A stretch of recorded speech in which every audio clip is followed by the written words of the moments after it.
Hello, everyone. This is Aaron St. Dennis, the FF Mad Scientist. I got Jesse Moeller with me at jmoeller05, and welcome to the Mad Science Lab podcast. Today, we are going to recap the NFL Week 11 games. We are recording, well, I guess we're not recording, we are live actually. Monday morning. It's been a chaotic week, so I have to check my dates. Monday morning, does that check out? We are on Monday. Yes. Yeah, Good. it does. I spent 20 minutes waiting in the wrong lobby because I thought it was Tuesday and we were doing the waiver show, but it is indeed still Monday. So we have not done the Monday night football game. That is what tonight? Chiefs, Eagles, Chiefs like the best Eagles. game of all time. Who did the This is Eagles what we piss heard. off? They get the Bills next week, which right now it doesn't Yeah. mean as much, but damn. Brutal. It's rough running that gauntlet they're running right now. Feel bad for them. It's brutal. So we will get into it. Our first game here, we had Dallas 33 over the Carolina Panthers 10. Dallas moves to 7-3. Carolina 1-9. I heard rumblings that they may bench Bryce Young. Not sure to what end that would be. I don't think it's his fault necessarily. This team pretty much sucks. Dak Prescott had 189 and 2, only 22.6 fantasy points for a 33-point game. I would have expected a bit more, but he's been good again. I'm sure he's top 10. The running backs, we have Tony Pollard finally came alive. He had 12 carries for 61 yards and a touchdown, 4 receptions for 19 yards, so 17 and a half. And my bold prediction is he would be top 12.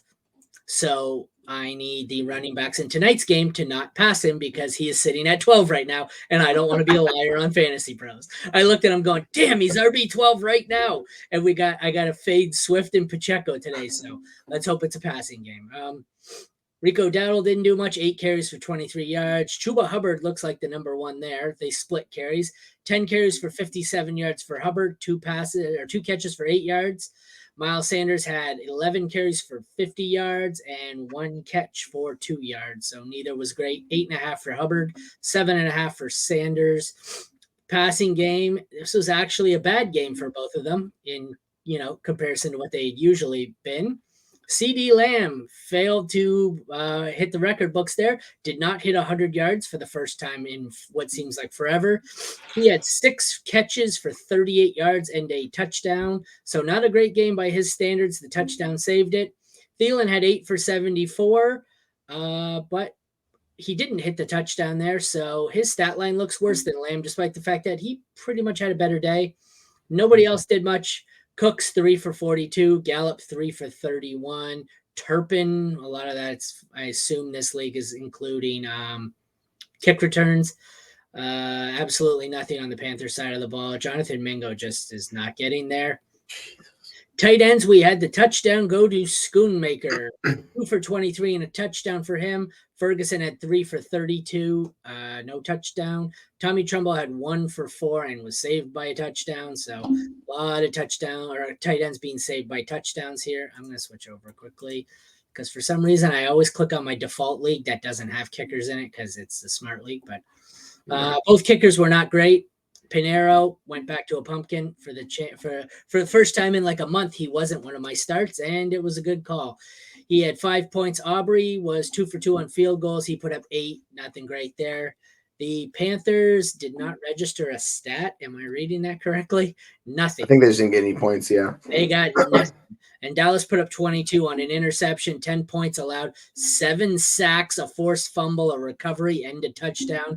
As Deron Bland has 4 pick sixes on the year and is tied for an NFL record. That's how good he is. I know Deron Bland by name, and I do a fair bit of IDP, but I am by no means I could tell you every offensive player on both teams. Defense, I can tell you the ones I really need to know, but that tells you how good he's been. I know him. Right. It's the IDP life, right? You're like, yep, he's very good. And it checks out. It's like he's a good player. Yeah. But yeah, this game highlights the discrepancies in talent on both sides of these teams. Like Dallas is one of the better teams in the league. They have the players, they have really good defense. They have all the position players. They have a good quarterback. Carolina, it's Bryce Young and just a shit show. There is nothing. It's awful. I was talking about this earlier this week. I paid a late first for Bryce Young in the Dynasty League because I was desperate at quarterback. And I'm betting on the talent, but man, it's a risky bet right now because he has Thielen, who's the only quality wide receiver on that team. The tight ends are not good. The running backs, like neither one of them has been very good. Miles Sanders has just been a disaster. He's slowly working his way back, so he might be playable. But outside of that, it's just Bryce Young. You're counting on him to do so much. I think they had a 17-play drive, like that was their touchdown drive. And the announcers were talking about how good that was, when realistically, if that's the only way you could score, it's a disaster because you have to execute every time flawlessly. So, yeah, it's not good for Bryce Young in the short term. Yeah. Long term, you're just hoping to get somebody in there. But, yeah, it's – and Tony Pollard, like on the flip side, like Tony Pollard finally did what we hoped, right? It's just – he was nice going to just absolutely kill fantasy pros if he didn't, because I told you their usual bold prediction turned into the Tony Pollard bold prediction because that's what everyone took. But – I love a Dallas type team for fantasy, high scoring, good team. Basically you start Prescott, Pollard, and Lamb. You don't start anyone else unless you're desperate. And then, you can start the defense and the kicker most weeks. So I love it. It's a high scoring team that's absolutely completely consolidated. This was like back when it was the Rams and it was what? Stafford, Kupp, maybe Woods. Did they have a running back at the time? No, that was after Gurley, right? After Gurley. Yeah, it kind of going in between. They thought Akers that year? That was the year Akers was good for half a season, right? Yeah, the end. He came back from the ACL, yeah. It's interesting with like Carolina. You can really only count on Thielen to be the producer. And now that Wright took the play calling back over, he's back to what he was actually before. Like he's the only guy. Like that's it. He's the only guy you can count on Carolina. Thielen, it's only been this week on my player profiler article that should come out today. He was one of my sells. And I said that if you were able to get a good game out of him, sell, because he has not been good since they came out of the bye. He was at one point, he was in probably this league here by this scoring. He was wide receiver 6 in this league at some point. Mm-hmm. He is now wide receiver. Oh, it's 10. No, that's not correct. Yeah, he was. So I'm looking at like in the half point PPR league. He's a wide receiver 11. So he's been okay. It's just been a lot rougher. It's just with Reich taking the play calling back. Oh, you know what it is? He's dropped to wide receiver 30 in value on KTC. That's why I was saying sell high. Sorry.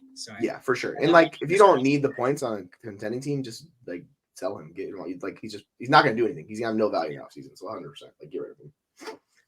All right. Next up, we have Cleveland Browns squeaking one out 13-10 over the Pittsburgh Steelers, 7-3 for the Browns, 6-4 for the Steelers. This one was painful. DTR 24 for 165 and 1 interception, 20 rushing yards added in. Pickett 15 for 106. I don't know how you can be outplayed by a guy making his second career start, but congratulations, Kenny Pickett did it. Jaylen Warren, despite being out-carried, massively outproduced. 9 carries for 129 and 1, 3 for 16 through the air. I know it was on a long touchdown, but it's Jaylen Warren's season. Najee had 12 for 35, not good, and 1 for 1 through the air. Ford was okay. 12 carries, 31 yards, saved by a touchdown, 2 for 8 through the air. Kareem Hunt, 12 for 36, 3 catches for 1 yard. The math doesn't check out on that. That tells you how bad he must have been. Gotta love it when you have 3 catches and somehow 1 yard. The receivers, not great. George Pickens, 1 carry for -1 yards and 4 catches for 38. Allen Robinson, 3 for 20. Deontay, 2 for 16. An overall nightmare. Probably highlighting how bad Kenny Pickett is. And then we have on the Brown side, Eli Moore had 6 for 60. Cooper had 4 for 34. And Tillman had 1 for 2.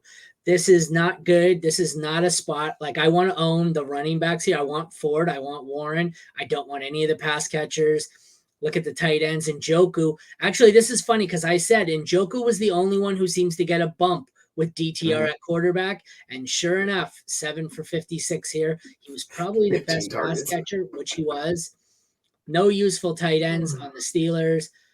Both kickers were not great. Hopkins, I think, is the kicker 1 overall, is he? 2? 1 overall, but he didn't have a great week. He put up 7. Boswell had 4. Both defenses put up 7, which is surprising for such a low-scoring game, but they didn't really get a whole lot of turnovers. So I think the takeaway here is these 2 quarterbacks are so bad. You don't want any of the pass catchers. I get it. DTR has room for improvement here, but they look like they were really babying him and using him as more of a runner, like a read option. David Njoku is one that's very interesting for me, though. He seems to have something here with DTR. Thoughts? Yeah, I'm with you. Like, it's interesting. Sorry, backup quarterbacks sometimes will hyper target the tight ends because it's the easy pass. They just check down and go to him, and that's what we saw with Njoku. He was literally just eye fucking the hell out of Njoku all day. He's like, oh, Njoku, there you go, another target. And if not efficient, it doesn't work, but like it gets him there because he's getting such volume. Like he's really the only pass catcher I want. You saw Elijah Moore; he was more productive, so that's interesting. But still, not a lot of yards from him. But at least he's involved. But yeah, I'm 100% worried. Like it's not likely that they're going to throw 40 plus times like in games. Realistically, how Cleveland's going to try to win is they're going to try to run a lot, and they're just going to try to control the ball because you have DTR, he's not a good quarterback, right? So they're just going to Hey, I got a question. Sorry to interrupt. I'm looking at this league while we're in here. This is single QB. I have Herbert and Kyler. Should I drop either for him? Can you see who I'm pointing to? Yeah, Sam Howell. Yeah, you could. I mean, I just noticed why would someone drop Sam Howell in this? We saw like Sam Howell's game was super weird this week. He put up like 2 points. Like he had a really bad game. He put up 22. 22.7. Damn. Okay, never mind. I thought he had a really bad game. But 255 for one. He had 3 picks, but yeah. Okay. Yeah. So interestingly enough, yeah, like we talked about, Sam Howell is going to be like pushing QB1. I just when I'm betting on like the talented quarterbacks like Kyler and Herbert, I have a real hard time like going after Sam Howell personally. Well, yeah, you could definitely do that. Like play it matchup depending, and to see who they face. If he's got a good matchup against a bad like defense, then yeah, absolutely. Why can I not add him? Because yeah, like I have a 1 QB league where I have Fields and Kyler on the bench because like I had Hurts and I had a bye, so to pick up had Fields, he got injured, and then I was like, all right, well I'll pick up like Kyler, and then I have all these in 1 QB league, so I got to go ship one of them for a tight end or something. But if that doesn't show that I'm all in on Howell, I just walk the walk. I just put in a claim to drop Kyler Murray for him. So, why don't you try to trade one of those quarterbacks in a deal like package to somebody that has shitty quarterbacks and see if you can do that? There's probably not too much of a quarterback market in this. Yeah, probably not. No, I'll just package them all. It's single, like I said, but yeah, it's tough. It's tough in single quarterback. Like I was debating trading one of them for like somebody like Njoku. I'm like, this is so stupid. I can't stand this. But yeah, it's lucky. But back to like the issues with Cleveland, it's a disaster. Like Ford is the only guy I'm really gonna trust in Njoku. Just it's a disaster for both these teams. Yeah, and like Ford and Warren. That's it. Yeah, so Warren still had less snaps and less carries and everything. It's like it's so hard on Warren to be like a super. He has to be extremely efficient every week. So it's really hard to rank him really high because I know he's the starter, but it's still a 50-50 timeshare. Like they're still split. Yeah. So ideally, maybe it gets better. But I will say Deontay, like he still saw you targets, so you kind of just have to chase volume with him. It's just going to be up and down depending on matchups with him. Unfortunately, it is what it is. All right, let's move on to a more exciting game. Detroit Lions eke one out 31-26 over the Bears, 8-2 for the Lions, 3-8 for the Bears. Neither quarterback was great. Neither was terrible. Fields had 169 yards for 1 touchdown for 23 points. 238 and 2 for Jared Goff for 20, just under 21, but he had 3 interceptions that really hurt him. That was weird. I don't know what was going on in that game. He was turning the ball. He had 2 interceptions on 4 attempts. I don't know what the hell was going on. I don't know if they were tipping their play calls or what, but running backs, we have Jahmyr Gibbs, gets less carries than David Montgomery, but outproduces. He had 8 for 36 and 1 touchdown. 6 for 59 in the receiving game is the difference. Montgomery had 12 carries, 76 yards and 1 touchdown, 2 for 22 in the air. Deonta Foreman was not the lead back. He was just better. Oh, it's because of the touchdown. 6 for 14 and 1 touchdown. Khalil Herbert had all the carries, 16 carries, but only 35 yards. He got 2 catches in the air for 6. Roschon had 6 carries for 30. So I think this is going back to a Khalil Herbert backfield. Yep. The receivers, we had 2 good ones. DJ Moore had 7 for 96 and a touchdown. The Bears, nothing else notable there. Darnell Mooney had 1 for 24. Amon-Ra St. Brown had 8 for 77 in a touchdown. So we have someone over 22-point range for both DJ Moore and St. Brown. Jameson Williams had 2 for 44 and a touchdown. Once again, his day being saved by a long touchdown. He is the ultimate Gabe Davis play where if he catches that long broken coverage touchdown, he is going to have a decent day. Otherwise, he's going to goose egg you because I believe if you take that out, I don't remember exactly what it is. I think it was 38 yards. I believe he has 1 for 6 if you take away that touchdown. Tight ends were both disappointing. Komet has 3 for 20. Laporta has 3 for 18. Not a great day. Cairo Santos, I think, is the kicker 1 on the week, if I checked. He put up 17 points by this scoring. Riley Patterson was bad. Both defenses were not great, 8 and 9 points. They didn't kill you. They were average. So what do you think here? We had a couple of good running backs and 2 really good receivers. Yeah, it's like we talked about on the Sid Start show in the morning. We're like, Justin Fields is going to run it a ton. And he ended up with 18 rushing attempts in this game because they really don't want him to pass with that injury, as you can tell. So it was nice DJ Moore got there. But yeah, like his day was saved by the touchdown as well. It's just like, it is what it is. These backfields are very much like split, except the Detroit Lions backfield is very good and gives you a lot of fantasy points. Chicago Bears backfield, you don't know what you're getting. I think Deonta Foreman injured his ankle, so he might not play this upcoming week. So it's more than likely Khalil Herbert. But on the Lions side, it's the Jahmyr Gibbs show. Like he gets those receptions. It's just easier for him to score fantasy points. Like he's just a locked-in stud moving forward. And David Montgomery is still like top 15. So you have 2 top 15 running backs. Wow. You have a wide receiver 1, and Amon-Ra St. Brown. Jared Goff had a really just an awful game for his like how he is at home. So that was kind of a surprise. But like Foreman outside did of that, not I think it looks like Foreman didn't return after that. Yeah. So he might be out this upcoming week, which means just you can fire up Khalil Herbert a lot more confidently than before this week. The interesting thing with Laporta is his usage was weird. Like he saw way less targets in this game. So I don't know if that was just a game script or what it was, but he just was not as involved. So I kind of want to check on him moving forward, but like he's still a tight end 1. You can't really complain. And yeah, it's just a good offense versus a not so good offense. Like that's kind of is what it is with these 2 teams.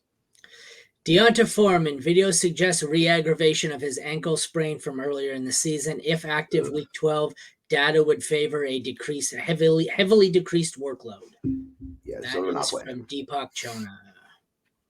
So this is another one where I think it's kind of pretty consolidated here. I'm starting both quarterbacks as low-end ones, high-end 2s, probably low-end ones. I'm starting, I guess, 2 running backs on the Lions. I'm probably only starting Herbert, if anyone, on the Bears. Starting DJ Moore and Amon-Ra St. Brown, and that's it. And then if you need him, I'm probably firing Laporta up as a top 6. I think Komet as a low-end tight end 1, despite the fact that he's, 7, 8, 6. Yeah, he's in that range. Yeah, he's not that good. He was one where I looked into it too in my sell yesterday. His numbers, as you can see here, it's supported by the 6.3 with Justin Fields. His numbers were substantially better with Teabag. Like a lot. It makes sense, right? Backup quarterback going to him. It makes sense. Like that's just that's what they do. They take the easy targets. I think he has what, two top 5 finishes, and both of them were with Teabag at quarterback. He has one good game, I think, out of the 5 or 6 he had with Fields. But like I said, that's in my buy sell. I mean, because like Bagent is a completely different quarterback. He gets it out early. He plays in rhythm. That's not Fields at all. Fields extends plays. He looks for the big play. So like it's a different beast. He was my sell, and he was definitely, I suggested if you can flip him and trade him away to get Trey McBride, I'd do that in a heartbeat. Yes, absolutely. All right, next up, Packers beat the Chargers 23-20. Both teams are now 4-6. They don't feel the same. One team feels like a really good 4-6, and one team feels like a garbage 4-6. But I don't know what the hell's wrong with the Chargers because this team shouldn't be 4-6. Herbert, 260 yards, 2 touchdowns, and an interception for just shy of 32 points. Jordan Love has 322 and 2 for 25 points. So good games from both QBs. None of the running backs did shit. 10 carries for 64 yards for Eckler, 2 catches for 6 yards, and a fumble lost. Ugh. A.J. Dillon had 14 carries for 29 yards after Aaron Jones left again. We said this in the pregame show, the sit start, that I don't ever like starting Aaron Jones because I feel like half the time he leaves. Well, this was the half where he left. He had 4 carries for 14 yards and left. The receivers were more impressive if you had the right one. Keenan Allen is obviously the one to own on the Chargers. 10 for 116 and 1 touchdown. Johnston had 2 for 21. Everyone else on the Chargers was disappointing. Jaden Reed got his number called. Actually, you know what? I was saying it's kind of like a roulette wheel for which one it lands on out of these 3, but it's becoming where at least two of them are really usable, and one is borderline flexible every week where it used to be one had 30 and the other 2 had none, but now you got like a 20, a 16, and a 12. So Reed leads the way with 3 carries for 46 yards and a touchdown. That's an interesting stat line for a receiver. Plus 4 for 46. So he's kind of being used as a Debo role, which I didn't see coming. We have Dobbs has 5 for 53 and 1. And actually, I guess we have 4 now here because Dontavian Wicks has emerged with 3 for 91. Christian Watson, 2 for 24 or 21 in a touchdown. So the touchdown saves Watson. Dontavian Wicks is interesting at this point. I think he's in my waiver article. But there are 4 legitimate pass catching threats in this receiving core, and it's scary. The tight ends were interesting. 4 for 28 for Musgrave. Stone Smart somehow has 1 for 51 and a touchdown. Obviously, the one long broken play. Parham has 4 for 57. Both kickers were bad. Both defenses were bad. What the fuck do we do here? Like this, the receiving, the running backs don't. The quarterbacks, we know what we're getting there. The running backs, Jones is good when he's healthy. Eckler's always good, but like the Green Bay Packers, I don't know what to do with this. I have any league where I need to stream, like I bye weeks or injuries and I need a receiver. I just say, fuck it. I'm taking whatever young Packers receiver is available and I'm praying the roulette wheel lands on him that week because we have 4 of them all over 10 points. So it's like really weird with Dontavian Wicks. He's had 4 straight games with 4 targets or more. So he's at least involved. But his routes run, he only ran 15 routes last night. Like he's not a focal point of that offense, but it's just enough just to screw everybody else is kind of how it's going. So you add him on top of it, it's a cluster. I mean, obviously we thought Christian Watson was the best one of the bunch. It's been a disaster for Watson this year. It's hard to argue against he is him, a mess.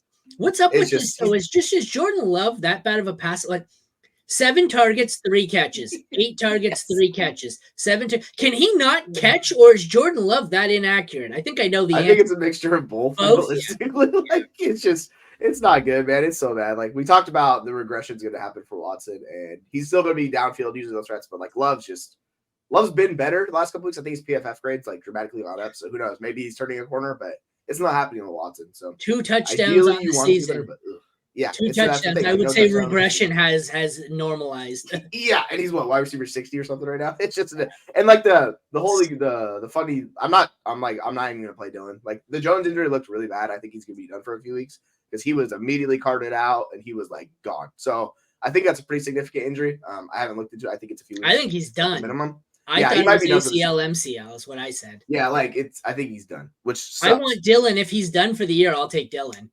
Yeah, he's gonna be a flex range like running back. It's just he's just not a good running back. He's gonna get there kind of carries for 29 fucking yards. That's what I'm saying. He sucks. Like he's not good. This is the thing with Dylan, man. It's just so not good. But he's gonna get there with volume. It is what it is. He'll be like RB30, some nonsense like that.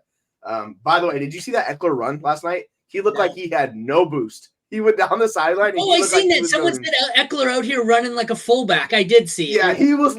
I was like, good Lord, Eckler. He's running like this, like Juszczyk, like at the goal line. I seen that. What was up with that? Is he that hurt, or what the hell's going on? Was he just? I didn't see. I seen it out of context. So was this late in the game, and he's just trying? No, they were losing, so he could have been protecting the ball. What the fuck is going on? He took it around the edge, and you're like, okay, and like D lineman. He does this. I was like, dude, this is not good. Like, yeah, I think he's clearly hurt. He's just playing through it. Like, you can't be that slow. Like, you're not. He was never fast, but like he got at least break runs. This one looked rough. I was like, dude, sheesh. Thankfully, he's a great pass catcher, so he'll be all right. But yeah, it's just and Keenan Allen. By the way, Quentin Johnston, way to cost Chargers a game. That was historically bad. I was like, oh my goodness. See it. What did he do? So like they were trailing late in the game. It was like 3rd or 4th down. Had him down the seam, wide open. Hit him in the hands. He drops it. Falls on his face, and they lose the game because of it. It would have been a walking touchdown too, and they would have won. So QJ, you should check out the highlight. It's really bad. It's like, oh my goodness. I even offered QJ for Shaheen in Dynasty. Somebody turned it down. I said, what the? All right, yeah. Okay. And then I saw that play, and I was like, yeah, dude. Yeah. I'm going to try and bring up the first one here. Can you see that? Is it showing up? That's the run. Okay. Yeah, it's so slow. It's just, so bad. There's no boost. I'm like, bro. What is going on here? Short, trying the left side, bouncing off tech, and Eckler down the sideline, chugging inside the 20, and yanked down. Get more yards. It's so slow. I was like, Jesus. Why does Austin Eckler run like CEH now? What was the other one? QJ? What did he do? The Quentin Johnston drop. You could just type in Quentin Johnston. It'll pop up. It's really bad. Sorry, I haven't seen a couple of these highlights now. Yeah, that one right there. Oh, Jesus Christ. Brutal. Yeah, that was with the game on the line, too. And he drops it, and it's just like... Okay, well, I've been saying this, and all year people say, oh, it's a little early to give up on a guy after his second professional game. I didn't give up on a guy after his second professional game. I gave up on him because he can't fucking catch. So I will caveat by saying, if people are looking to trade him, don't do it yet. Do it in the offseason after they cut Mike Williams and or Keenan Allen, because they can't have both of those guys with the contract hits. So then you just trade him in the offseason with hype. Someone's going to hype him. You can get a second round pick for him. Yeah, but see, that's the downside. People are saying the time to sell him was when Mike Williams went out, and everyone said, here comes his opportunity. But now Mike Williams is out, and he's losing production to what? Well, I guess he was wide receiver too in this, but that's because Palmer and Dighton are both out. So yeah, exactly. It's the ideal situation. It's not good, man. I traded away Quentin Johnston in a few leagues, and I think whoever owns him now is eating him. So yeah, I have one share of him, literally just one share, and I can't do anything with it. I literally, like I said, I tried to offer him for Shaheed. I was like, cool, no dice. I was like, I can't even get a third. I was like, man, this is rough. All right, we're just gonna ride it out. Next, we have Houston Texans 21-16 over the Arizona Cardinals. A lot of close games, a lot of ugly games. Texans moved to 6-4, Cardinals 2-9. Good games from both QBs. Kyler goes for 214 and 1 with 1 interception. CJ Stroud goes 336 for 2 and 3 picks. So we had a lot of two different quarterbacks who aren't typically turnover prone in Stroud and Goff. Really ruined their days with 3 interceptions. It's an odd week. Devin Singletary is something else. 112 yards, 1 TD on 22 carries. He was awesome. James Conner had all the work, 14 carries for 62 yards. Just didn't do much with it. It concerns me long-term that they added Michael Carter, who is far better than anyone they have on their roster. And I personally think is far better than James Conner at this point in his career. We'll get to that in a minute. Though receivers is where it's at here. Rondale Moore was good. He had 1 catch for 48 yards and a touchdown. That's reliable production you can bank on. Greg Dortch would probably be much more stable if you're going to chase one of these guys on the waiver wire. He had 6 for 76. Hollywood Brown, 2 for 18. I don't know what the hell that was all about. Tank Dell goes 8 for 149 and a touchdown. Nico goes 7 for 65. So they had similar days here, except Tank broke 1 for a touchdown, and that's why you get 31 versus 14. I still think it's an even split. If you can acquire Nico low, I would do so. Robert Woods had 5 for 44 and is getting way more action than I think he deserves or anyone thought he would see. Tight ends, we had Trey McBride, 5 for 43, which is a bad day for him, but still not bad for a tight end. Dalton Schultz had a terrible day of 2 for 32, but was saved by a touchdown. The kickers, Fairbairn. The Sleeper still hasn't updated this. Fairbairn's been for almost a month. It's fucking Matt Amendola, and they still they have 3 extra points on the score. What do they mean? I was like, okay, that's fine. That's funny. Yeah. Then we have Matt Prater was not good. Cardinals defense was all right because they got 3 interceptions. They put up 10 points, and the Houston defense was not great. What do you think here? I love the the quote from Stroud in the postgame where he said, Steph Curry doesn't stop shooting when he misses. It's like, sometimes I hit it, sometimes I miss it. It is what it is. It's like, he's confident. He knows he's a really good quarterback and he's playing well. Finally had some interceptions. They were bound to happen. You can't just have 2 interceptions all season. So he more than doubled his total on the year, but he's fine. Like, I wouldn't be too worried about him. Sometimes they just have a bad game that happens. Kyler, he gave you those fancy points because he's a rusher, man. Like, that's what it is. It's just fancy glory with Kyler. 7 carries, 51 yards, touchdown. Like, really easy. Like, Mike said it was $5 Brees versus Jacobs. I'm assuming we had the Jacobs side of this. Yeah. Who God, Jake. Did Brees have more points than Jacobs? Good 6.1. Lord. 6.1. I don't know. What did Brees have? Let me look. Oh, yeah. We got smoked. Okay. We got smoked. Okay. All right, Mike, I couldn't even remember the bet. But, okay. Yeah, I was like, because we're like, you got to chase Jacobs. No, you don't. I remember making a bet. I just didn't remember what it was. Sorry, anyways, back to the game. No, you're good. It's fine. These offenses, like, who you're starting and who you're not starting. Like, I know it's a rough game for Hollywood, but he's still the wide receiver you want to target in that offense. Like, I don't really want to chase Dortch or Rondale Moore's been fine. He's more of like a wide receiver 4 moving forward. Like he'll give you some boosts just because he's quick, he's fast, he makes some plays, but like it's still 2 carries. I chase Dortch over Rondell, I think. Yeah. At least So, Dortch. like, interestingly with Dortch, it literally came out of nowhere. He had 2 targets before this game on the entire season. So I don't know where the hell this came from with Dortch. Like this seems really weird. So I was like, Dortch is making an appearance. Weird. Yeah. So it's like Trey McBride. I retract my previous statement. I would chase Rondell over Dortch, but I would not chase either of them. Yeah, the Cardinals, it's Trey McBride. He's the focal point of that offense. Collar's like gonna target him a bunch. Like he's the guy. If I want any Cardinal, it's Trey McBride. On the flip side, yeah, like the 3 main wide receivers for the Texans all ran 32 routes. It's like Tank Dell to 35. Nico ran 34. For fucking Robert Woods. Yeah, like Woods is he's just there. He's gonna play. He's gonna have some decent games, but we can just say John Mechie's dead because he didn't do anything. But Schultz was a little disappointing. He's Schultz. He's just not that good, so it's kind of up and down with him. But yeah, is what it is. Like we know who we're playing with these guys. Like it's pretty set in stone. Like it's not offense. McBride. Not offense related, but Kyle Shanahan confirms Talanoa Hufanga has a torn ACL and is done for the year for the night. You see how that happened? What? He got shook so bad by Rachaad White, like he tore his ACL. Did he really? He was going to tackle him. Yeah, he was going to tackle him. You're Rachaad White kidding me, right? It was brutal. Yeah, Rachaad White put a move on him, and you see him just slip and goes down, and I'm like, oh no. Oh, I gotta see this. It was yikes. I saw the highlight, and I was like, damn. It's not funny, but it's just unfortunate. Let me switch over to this. We're interactive show today, apparently.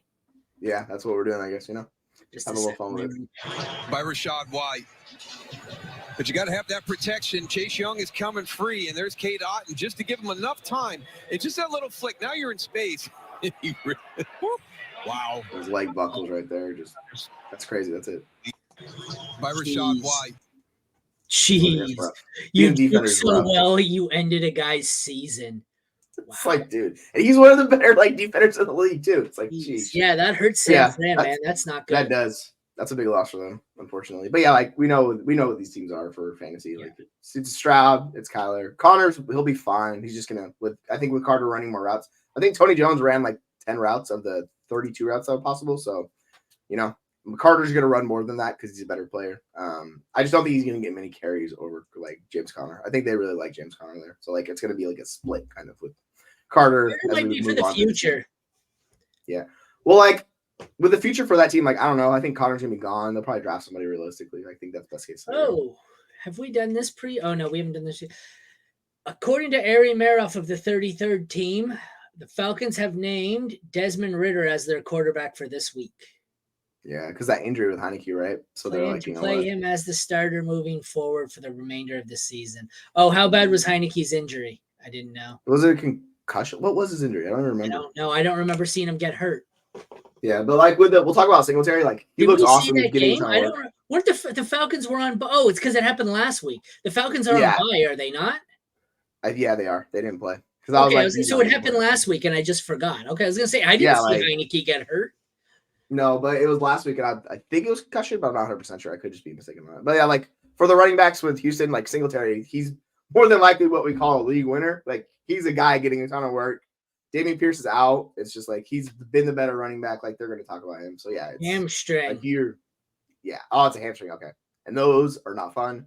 We've seen that with Justin Jefferson. We've seen that Deontay Johnson. Like the way it's written here, it looks like they were planning on going back to him anyways because he's been so fucking bad. Yeah, they both just are not good. Like it's just not good. Whoever starting quarterback there is, it's just unfortunate. But yeah, like I'll have Singletary probably as like a top 16 running back, 18 in that range. Like next week, it's just with like Pierce back or without Pierce. With that, like I'm curious to see how he looks with Pierce. Like I'll drop him if Pierce is back, he'll probably be like 22. Like I'm not really that into Pierce honestly. He just hasn't been good, and just like I don't know why they would go back to Pierce after the difference in these two players. Like Singletary has been way better the entire year. Next, Jacksonville beats Tennessee 34-14. Jags are 7-3 and don't seem like a 7-3 team because they've seemed like they really sucked at certain points. Titans are 3-7, and well, they do suck. Trevor Lawrence rose from the dead because that's what happens on the week where everyone hates on him and Ridley. They decide they're good again. Mm-hmm. He is 262 for 2 and 36 points. Will Levis has his third bad game in a row and was apparently fool's gold. Told you to sell him, but nobody listened. 158, 2 TDs, fumble lost. Running backs were all pretty crappy here.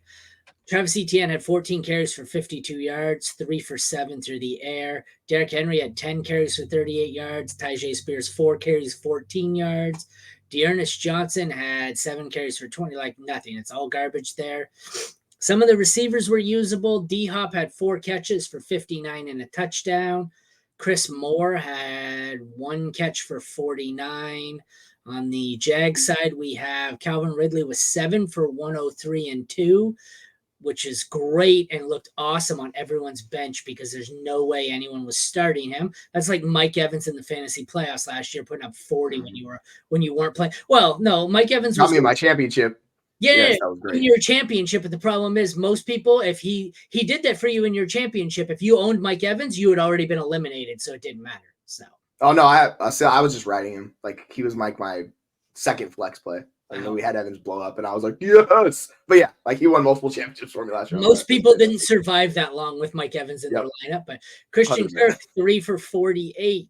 The tight ends were disappointing, 4 for 29 from Engram. Not even the rest of them aren't worthwhile. McManus was good. I hit on him again. He had 10 points, 2 for Folk. Titans don't register anything, and the Jags defense registers a 7. And I'd like to point out, after this week on my DST kicker streaming article, over the last 5 weeks, I am 20 for 20 on defenses, and I am 17 for 20 on kickers. Somebody please listen to me because I'm actually winning, and nobody pays attention. Oh, we're getting another notification. What is it? You gotta start making those bets on those bad boys. Be rolling in the dough. Yeah, but where can you really can I get a parlay of just playing defensive props and kicker props? That's the problem. Yeah. There's no market for it. It's more usable. It's real small. I'll tell you what I'm doing. I'm winning a lot of games by listening to my own advice when I need to stream. Like the last few weeks, I had a lot of Buffalo, San Fran, and they were on bye, and I've had to stream these defenses, and I'm like, fuck it, I'll listen to my own advice, and it paid off. I think I had Washington's defense this week. That looked good. And it's been a good week, but what do you think about this game? The touchdown regression for Trevor Lawrence finally happened. As like Etienne was getting all the touchdowns early, Lawrence got 4 in this game, so like his touchdowns hit. I mean, he's still a good quarterback. That's the thing. So if you were interested in getting I know when people talked about this, if you could go move from Burrow and Dynasty to Lawrence, that's a fine package deal. Not everybody wants to do it, but it's Lawrence still a good quarterback, and he's gonna give you wins. It's I don't know. People were so down on him, I didn't understand it. On the flip side, yeah, Levis is just super risky. Okay, so here's my team. I'm gonna lose this week and go to 9-2. I've got Lamar and Howell, and this is a win now team. I also have Burrow. Should I trade Burrow straight up for Lawrence? Yeah, I'm fine with that move. Not everybody might. You could probably get something. Well, maybe not for this week since Lawrence just went off. But yeah, I'm fine making that move in Dynasty. I think Lawrence is tier 2. They're both tier 2 for me. So if you're confident in the talent of him, it's shoot. And then you don't have to ride the up and down with Sam Howell because Sam Howell is all over the place. That shit is a roller coaster, man. Okay, who should I ask for in addition? Just some I was thinking Rachaad White or Zach Charbonnet. Yeah, either one of those guys. It's probably harder to get White, but if he's on the trade block, if they're trying to get rid of points, ask for White. Because he'll help you more and win now. And see what they say. They might do it. I doubt it. These guys are something else. You'd be like, all right, what about Charbonnet? And then you just throw in some young guy. It doesn't matter. It's one of those leagues where everybody knows everything. Yeah, I have one of those leagues. I can't remember the deal. Oh yeah, it was I sent Burrow for Tua, and the guy was or Tua for Burrow, right? And the guy was like, no, he's going to stay on my roster forever. He's never leaving. And I laughed. I said, oh, okay. Okay. He's like, all right, stop being a pussy. I was like, dude, what? I just laughed at your response. Okay. All right, fun chat with you, buddy. We're going to TV show that reminds me of the TV. What TV show is it? Promise me you'll never die. I love you. I'll never die. Yeah, that's how rational that is. He'll be on my roster forever. Okay, dude. So with Calvin Ridley, we'll talk about him for a second. You just have to ride the Calvin Ridley wave if you have him on your roster. Because he's going to blow up. He'll kill you. It's kind of like you're talking about Gabe Davis. He's going to hit every once in a while. You have to just be comfortable riding the variance with him. You know what? Like, Sorry, I wanted to go back to that one sec. Yeah, I had I thought of I seen an interesting, I think it was a Reddit post the other day, and people couldn't believe it. A guy was showing his dynasty startup when his league started. It was something ridiculous. Like, I think this was their 20-year anniversary. It was 2023. The first quarterback he ever drafted was Tom Brady. He had Brady on the roster the entire time until he retired. Like, if you were to, all these people say, oh, well, he has a great 5-year window.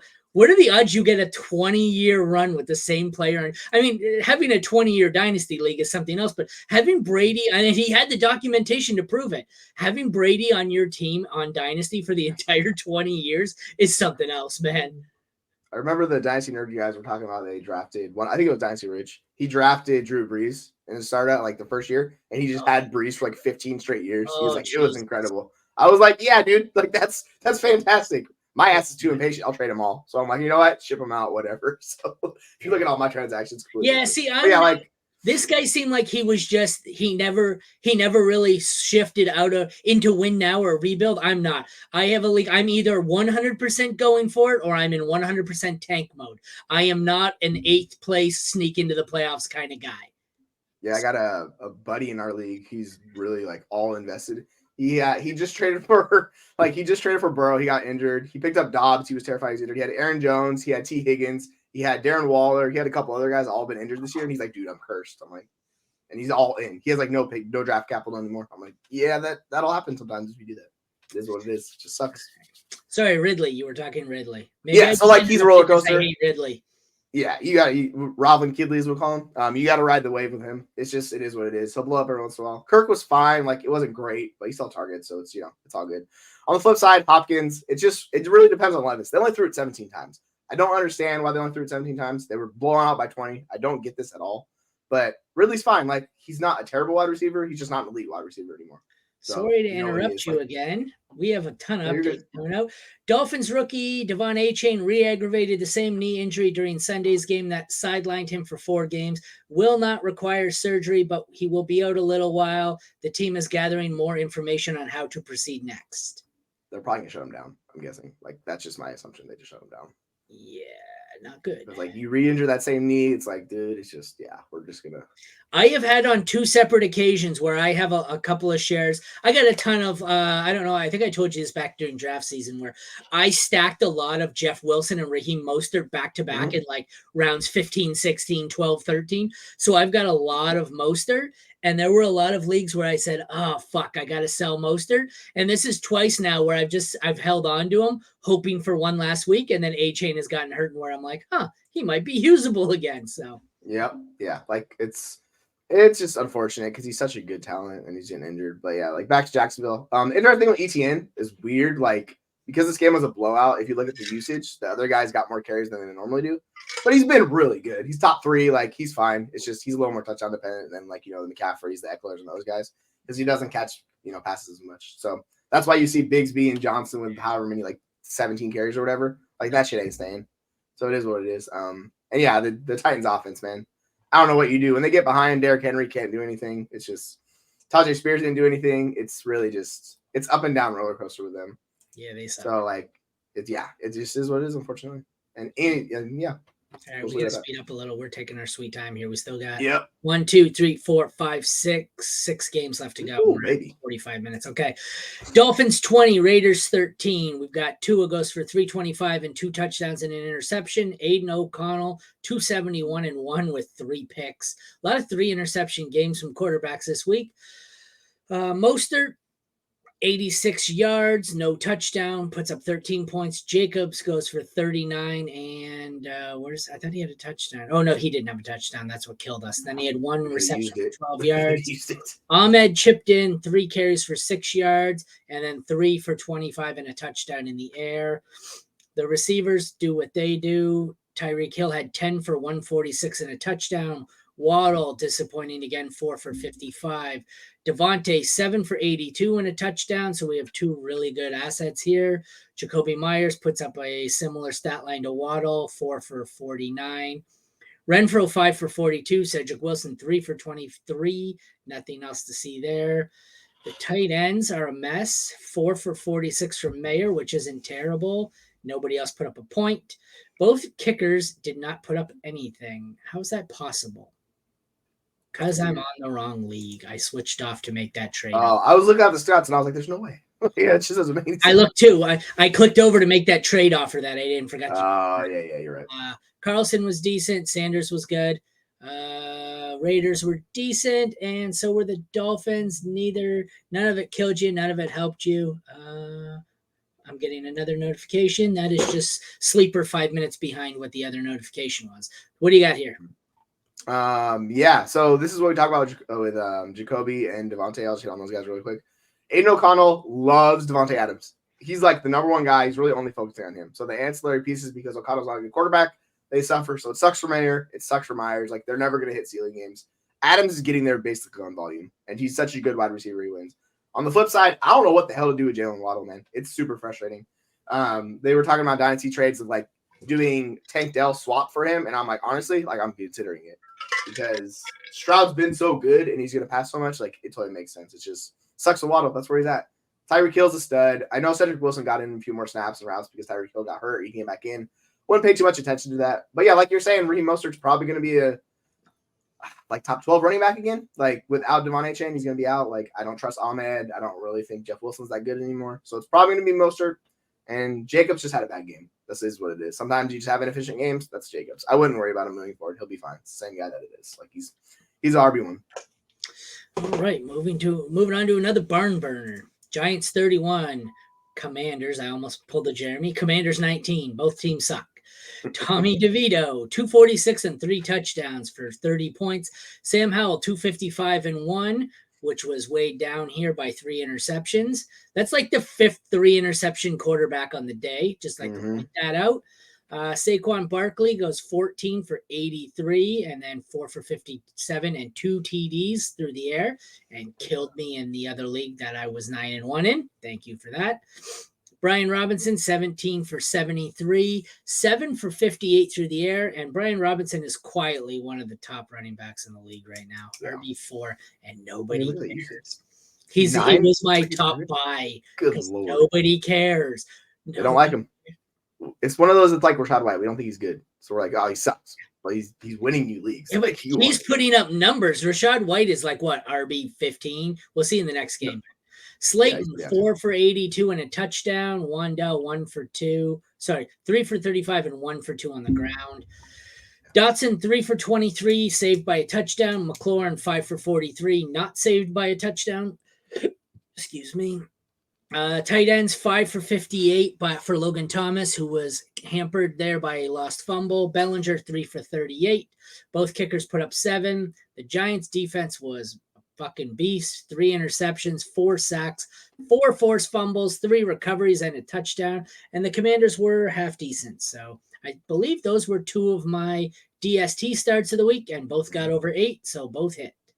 What do you think about this board? All right. So if you can move DeVito for anything in Dynasty, do it now, because Washington's the worst defense in the league. This is like the one game he's going to be good. Look at his projected points. It's like 8, 9, 5, 6. Like, he's not good. He can't support like the RB3 projections is what you're telling me. It's that's like, it's rough. So, yeah. If you can get a 3rd-round pick for him in Dynasty, I'm taking that. Like, he's going to have no value in the offseason. Like, just get out. Like, this is the one window. It's like, cool, sell him for anything. Yeah, I don't want any of the wide receivers. I don't want the tight end in New York. It's just the Saquon Barkley show. Saquon Barkley did his thing. Like, that's what it is. Sam Howell was gross in this game, but he got there with volume. Like, he came back. Still gave you gross in every game. Yeah, it's like, I think he gave you, I'm looking at my half PPR league. I think he got 17 points. So still respectable, very good. And yeah, B-Rob is a locked in RB1. Like, he's probably a top 5, 6 moving forward. Like, this usage is absurd. 9 targets, 17 freaking carries. Like, I don't care about Chris Rodriguez. It's whatever. Dotson, yeah, I'm just done with Dotson. I tried in this league. I tried to trade for Robinson like 6 weeks ago because I thought he was coming on, and I couldn't get it done then because it's a Commanders fan who rosters. Yeah, I think I have. I'm gonna go offer Dotson for Robinson in the league. Oh my god, that trade got fucking rejected. What are we doing? You should be like, what do you want? Be like, how much more do you like? He's last place and winless and just turned down Joe Burrow. Oh, what are And he we? doesn't need Rashad White. Like, yeah, it's What whatever. did I People tell are you with dumb. this league? What did I tell you? Everybody People- knows everything. I got managers like that all the time. I'm like, bro, like, think about your team on the long term. Like, this is such it's whatever. Well, Just there's dumb. a reason Yeah. there's a reason he's winless and in last place. He won Yeah, it they're year bad one. managers. He sold out everything to win year one, Oh and no. is last place now. So Yikes. Yeah, and like Logan Thomas, he's just up and down. It's just kind of just sometimes it works, sometimes it doesn't with him. It's just he's a mid-range tight end too. I wouldn't worry too much about him either. moving on. San Francisco 27, Tampa 14. Tampa is 4-6, and they might still be in first place in the division. San Francisco 7-3. We have a big game from Brock Purdy, 333 and 3 touchdowns here. Baker has 246 and 1 touchdown, 1 interception, but a fumble lost. That's an odd stat line. It seems like that number would be higher, but I guess the interception and the fumble kills him. Yeah. Rashad White, the answer to my question, is RB6. So he's another one. I didn't think he was that high up. He's gonna get both those guys. Yeah, it's like good. 9 carries for 30 yards, but 1 touchdown saves him. He made it all through the passing game. Well, I guess 6 receptions. Not a great game here, but this is why Rashad White is undervalued, because the number, like the end fantasy value, is a lot nicer looking than the stats. Like he has a combined 58 yards here and somehow puts up 18 points. That's ugly. I don't know if I want to bank on that. Edmonds puts up 4 for 8 yards. CMC, 21 carries, 78 yards, 5 for 25 and a touchdown in the air. The receivers, Mike Evans goes 5 for 43, saved by a touchdown. Godwin, 6 for 39, not saved by a touchdown. It's amazing that Raheem Jarrett only had 1 catch on 2 targets, because I swear to God, every time I looked up, Raheem Jarrett was being targeted. So. Ooh, breaking news. Tim Boyle is going to start for the Jets at quarterback. They announced that last night, didn't they? It just popped on Fantasy Life. Like, I don't know. I think they're delayed because I thought Rap Sheet reported that last night. Oh, he could have. Yeah, I don't know. Brandon Ayuk, 5 for 156 and a touchdown. Debo, 3 for 63. Not a great game there. Tight ends, George Kittle has another blow-up game. I'm really glad this league, I tried to trade him away. Actually, in the other league, tried to trade him away for Ingram. Glad I didn't do that. 8 for 89 and 1 touchdown. K-Dot, and we have 4 for 49. Not great, but against this matchup, not too bad.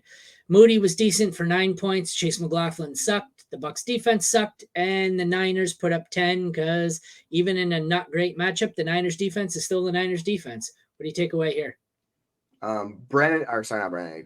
Brock Purdy is legit with the weapons back. Like, I get it, people don't like him, but he's got all those weapons. He's going to be very good, especially when he plays bad defenses. Like, it's good. So I interestingly offered Purdy on a team that I'm tanking for Watson, like a deal, and the guy was like, or not Watson, I was offering Watson for Purdy, like flipping them because I have injured Watson and he got Purdy. He's like, no. And I was like, all right, whatever. That's your loss. But yeah, like Purdy's he's really good, man. Like, I don't get it. He's just keeps scoring fantasy points. He does his thing. Baker Mayfield, he's a solid QB too. He is what he is. It was a rough game for them. Like, Rashad White got there in volume because it's San Francisco's defense, right? It's a good defense. So if you look at his receptions and targets, like he's up near the league leaders each week. It's like 6, 7, 4. Like, he just gets volume. That's good. On the flip side, McCaffrey's a stud. We don't really talk about McCaffrey. He's RB1 until forever. Like, he's just Christian McCaffrey, right?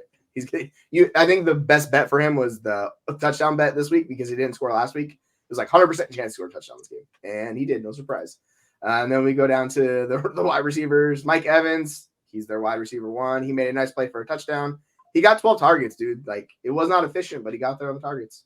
And Godwin's just, I don't know. I don't know what to do with Godwin, honestly. It's a little disappointing, but he's what? Wide receiver 39 on the season? Oof, that is rough. So yeah, really not interested in Godwin. That is unfortunate.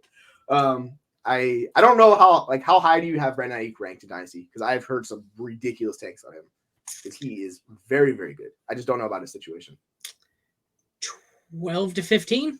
Yeah, because people are talking like top 5, and I'm like, good lord. They had him in the same tier like at one point I had him at 8 or 9. Yeah, they had him in the tier like Garrett Wilson and stuff, and I was like, dude, I can't. No, I had him low, or I had him higher at one point. I had lowered Olave and I had lowered Garrett Wilson, but I boosted them back up because I don't think Wilson matters who was at his quarterback. So him and Olave went back above him. Puka, I finally gave in and moved Puka above him. There's 1 or 2 other of the youngsters where I've moved above him, I think, but yeah, I think he's in that range. Like, you could top 15 for me. Yeah, like once you get past like Lamb and those guys, then it's like, you know what, you can make the case for him if you're really bullish. It's just that pass volume is really not there usually. It's like they didn't have a ton of pass attempts last week. They had 25. So it's just really hard for him to be like an elite, consistent wide receiver. If he ever gets in the situation where they're throwing it a bunch, like he's going to be high in wide receiver when he's that good. And George Kittle, like he just makes plays, dude. That's what George Kittle does. Like George Kittle's just one of the greatest tight ends of all time. Like it is what it is. If he's getting 8-9 targets a week, yeah, you're going to be getting a high end tight end. Like that's fantastic. Tight end 3. But you see, yeah, it's all over the place. Like it's like 1, 4, 2, 7, 11. It's a super wide range of outcomes each week with him. Buffalo Bills beat the living snot out of the Jets, 32-6. Jets defense is good, but not good enough in this one with their offense being that terrible. Zach Wilson has 81 yards, a touchdown, and an interception in what is likely his last start in the NFL. Tim Boyle comes in for 33 yards and interception, so not much better. Josh Allen, 275, 3 TDs and an interception. He had 31.5 points. The running backs were good. Breece Hall has 10 carries for 23 yards, but gets 5 for 50 and a touchdown through the air. Abonaconda didn't do much. Dalvin Cook didn't do much. James Cook has 17 carries, 73 yards, and then 3 catches for 29 yards and a touchdown. Ty Johnson was somehow involved. Why are we getting the same notification for like 9 different things about Zach Wilson? Ty Johnson, 3 carries, 11 yards, 3 for 47 and a touchdown through the air. That was an interesting one that came out of nowhere. Garrett Wilson sucked this week, but that's tough to do anything with Zach Wilson as your quarterback. Khalil Shakir, 3 for 115 and a touchdown. It was one long touchdown. That was a lot of it. Not sure I want to be back on that. That killed Diggs, though, and the fact that they were running the clock out, which is why Cook had so much volume. Where was he? Steph Diggs had 4 for 27. Nobody else. Gabe Davis didn't have a target. Did he not play? He played. Goes missing. No, he's just. Oh yeah, no, you're right. Yeah, he's out. No, he's not. He played. He played. Yep, he played. Goes missing. Goes missing. Yeah, he played. He's just on a fucking milk carton. I hate the way they phrase that. I was like, oh, so he missed the game? No. He played. He just nobody knows. So Kincaid has 6 for 46. He had a decent day. Nothing else to see here. Tyler Bass was a good kicker, probably top 5. The Buffalo defense was awesome. The Jets defense was not. Takeaways here. Yeah, this game got out of hand real quick. So Dalton Kincaid saw all of his targets in the first half. Like literally didn't see that because they're up by so much. Like you just need to feature James Cook, and that's what they did. So it's nice to see James Cook like dominate that backfield. It'll be interesting if Joe Brady continues that usage with him because that's a much more efficient back where he's going to be a valuable asset for you long term. So we'll see how that shakes out. But like I think the shift moving on to Joe Brady, the offensive coordinator, is probably a good thing for James Cook and how they're going to use him. Josh Allen, even if he turns it over, man, it doesn't freaking matter. Josh Allen's a fantasy stud. He just puts up points. Even with the interceptions, it's like whatever. He's just a stud. Yeah, Diggs had a frustrating game. He played Sauce Gardner. That's bound to happen when elite guys go against each other, right? So he saw 8 targets, but if you go up against Sauce Gardner, sometimes you're just going to lose. And on the flip side, it's like in that one for a sideline fight at the end. Somebody did. I can't remember who it was. He was involved. I don't remember if he got tossed or not. Yeah, there was somebody tossed like midway through the game. There was I can't remember who it was, but there's a lot of ejections yesterday. Yeah, and on the flip side, it's like Garrett Wilson is playing Sauce Gardner each week with how bad his quarterback is. So he's just getting there on volume. It's been disaster, man. It's so unfortunate. He's still on pace for well over 1,000 yards. Like he's still doing very good, but it's just when you're crippled with the CFL quarterback, it's there's not much you can do for Garrett Wilson. So it's just unfortunate. He's a good buy low in Dynasty because people are probably gonna get fed up with him. But outside of that, like I really don't want Garrett Wilson to redraft. It's just unfortunate and it kills you each week. The tight ends, it's like, yeah, it's Dalton Kincaid. He's the tight end one. I don't want any part of the Jets tight ends. I don't want any part of their ancillary options. And Breece Hall, dude, this is they have 2 of the best like running back and wide receiver players in the league. So Breece Hall, he can have these games where he blows up for you. Garrett Wilson, same thing. It's just you could just get a bet on talent with him, but it's that idiot super busted. That Twitter idiot offered me Tyler Conklin for Puka Nacua in the league where I lost Mark Andrews. You're like, bird. Get the bird for that one. Yeah, have fun with the garbage on waiver wire. Well, that's all right. I went and I added Michael Mayer and Trey McBride instead. Thanks, though. Was Conklin even like better than the garbage on the waiver wire? Like, not really. No. It was kind of that was the fun. He picked like the 5th best garbage off the waiver wire. And then I was like, oh, I'll just take Trey McBride. Thanks. So right. Like that's what like a lot of people struggle with those dynasty terms, the moves. It's like trade him for this guy. It's like, no, just trade for a tier of guys. Just take the cheapest guy of those. It doesn't really matter. Rams 17, Seahawks 16. We have Geno, who left with an injury for 233 and 1. Drew Lock was terrible. Matthew Stafford 161 and 1, and took possibly the hardest hit I've ever seen in my life. Did you see this hit? Yeah, he got rocked. Yeah. Like, oh my gosh. Oh, good God, it was brutal. The running backs, Walker went 4 for 18, but left with an injury that we don't have an update on last I checked. Could miss time with an oblique strain. I think Deepak said, look, he expects him to potentially miss week 12, but not much longer. Charbonnet, if he is out longer, is a league winner. If not, he's probably worth holding anyways. He had 15 for 47, so he wasn't efficient. He just had so much volume, 6 for 22 in the passing game. Similar for Henderson. Well, not similar, I guess. Similar end number, but it was all on a touchdown. Royce Freeman had 17 for 70. Royce Freeman led them in carries. That's horrifying. Yeah, he was just better back. Like, it was weird. They only had 6 carries for Henderson, so I don't know why they decided to shift. And Henderson was the pass catcher, so go figure, because he's not a good pass catcher. So I don't know what to take away from that game. Terrifying. DK 5 for 94 and a touchdown. Lockett 5 for 51. JSN 3 for 40 and Bobo 1 for 8.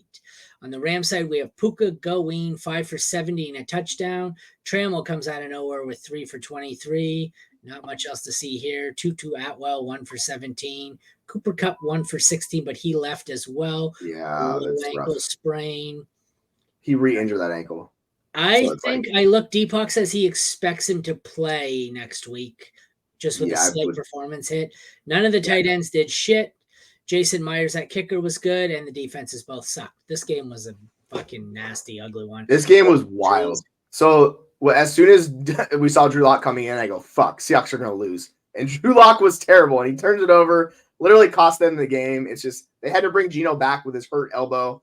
He guided them down for a chance to get a game-winning field goal. They made a really blunder with like 26 seconds left. They could have spiked it, but they ran a play. So they had more time than they chose to. I don't know what they were doing, but they still had a 55-yard attempt to win it. So he gave them a shot. But yeah, if you ever have Drew Lock or Zach Wilson starting quarterback, you're just not going to win. Like, that's just it. Really, they are awful. Stafford played a lot better. It's just, and with the injury to Kupp, if Kupp's out, like Puka's going to be pushing wide receiver 1 for me. He's going to see an absurd target share usage. Like, he's going to be up there. And yeah, like I put out a tweet earlier, like last night, where I was like, oh yeah, I guess Zach Charbonnet's the winner. And everybody's like, have you seen his schedule? And I'm like, have you seen his volume? It doesn't really matter. Like, he's going to be a high floor play. And if he hits big plays, like it'll be, yeah, it's just like, I don't understand people. We may get to the fantasy playoffs with a record number of starting quarterbacks in the lineup, because it looks like the Browns starter next week is going to be Joe Flacco. And if it's not next week, it'll be the week after. Yeah, and Geno might not play this week because of that elbow. Like, they talked about it. So if Drew Lock's playing, I'm benching every Seahawk except for Charbonnet. Like, I'm not trusting his lock for anybody. Like, there's no way. Anything else to take away from this before we get to the last game? I'm glad we started early because we are going forever. And we didn't even have to do the Thursday nighter. We're just a marathon today. Yeah, no, we're good. Okay. Well, let's wrap it up with Denver, Minnesota, 21-20 for Denver, which was a surprisingly entertaining game. I am happy Denver pulled it out because I like the Lions as well as the Saints, and fuck Minnesota. Russell Wilson, 259 and 1. Josh Dobbs, 222, 1-1. I think this is where we start to see Dobbs taper off. So what does he have? 27, 20, 27, then nothing, garbage. So it's 28, 28, 27. This is where I think we start. I said I thought it would last a little longer. I thought he would get to the fantasy playoffs before dropping a dud because of these Chicago and Vegas are good matchups, but I don't know. I think we could see his usual boom or bust where he starts to taper off. Ty Chandler, 10 for 73 and 4 for 37. Alexander Madison had 18 for 81, and I listened to watched part of this game. I had to listen to them talk up how they finally started to see what everyone in Minnesota is seeing and how great Alexander Madison is. And I was wondering if they were watching the same broadcast because Alexander Madison's dog shit. Samaje Perine had 7 catches for 60. Javonte had 11 carries for 37 yards. Neither of them were great. McLaughlin pretty much useless. He had 5 catches, a lot of receptions going to not Javonte Williams because they couldn't get anything going on the ground. The receivers were all ugly except for Sutton, basically. He had 4 for 66 and a touchdown. Judy has 5 for 58. Mims 2 for 12. He's only usable if in leagues where you count return yards. Jordan Addison had 3 for 44. Powell 3 for 32. Osborne 1 for 7. Not a lot to see here. Tight ends, it was Josh Oliver, not TJ Hawkinson. Why they both had 4 catches, I don't know. 1 touchdown for Oliver was the difference. Troutman had 2 for 33. He sucked. Will Lutz was my other hit. Actually, I think I had these 2. And Greg Joseph barely squeaked through because my cutoff line is 8 points, so he got exactly through. Lutz had 17. The Denver defense was good. The Minnesota defense doesn't exist. What are your thoughts to wrap this one up?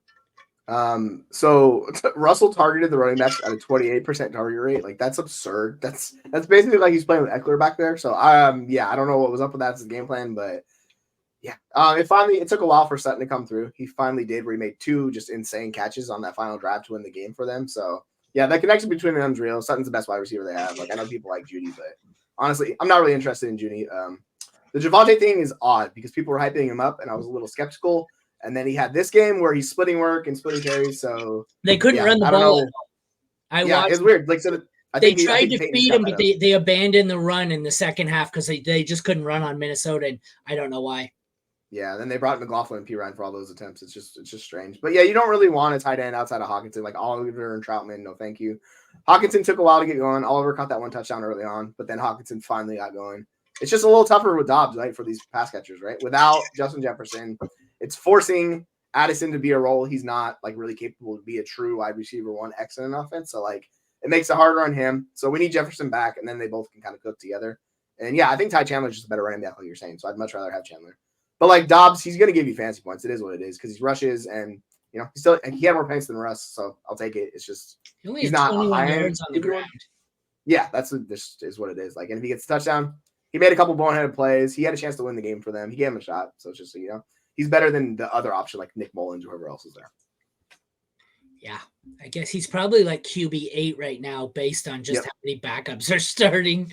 Yeah. There's only 7 healthy starters, so I guess he's a top 10, but it's strange. It's a strange year. All right, well, that wraps that up.